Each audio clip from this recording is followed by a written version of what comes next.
মা, ও মা, মা, তোমার সাথে একটা কথা ছিল। কি কথা ছুটকি, বল, কি বলবি? ও মা, আমি না একটা ছেলেকে খুব ভালোবাসি মা। ও মা, আমি না তাকে বিয়ে করবার চাই মা। এই মেয়ে, তুই যে বিয়ে করবি, তোর কি বিয়ে করবো? হ্যাঁ। ও মা, আমার বয়ফ্রেন্ড কইছে আমারে নাকি বিয়ে করব। ও মা, তুমি রাজি হয়ে যাও, আমি এর জন্য সব কিছুই করতে পারি।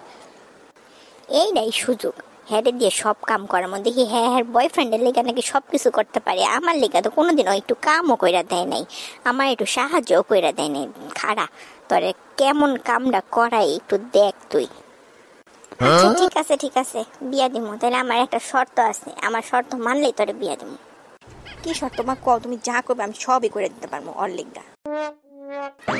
এই মেয়ে, ওই যে ওইদিকে দেখ, অনেকগুলা বাসন কুসন আছে, সব মাজবি। মেজে টেজে ঘরগুলো সব ঝাড়ু দিবি, তারপরে ওয়াশরুমে কিছু কাপড় আছে, সবগুলো ধুয়ে রেখে দিবি। ও মা, আমি তো ফেসে গেলাম মা, তোমাকে এইসব বইলা। আরো নিবি মায়ের সঙ্গে পাঙ্গা?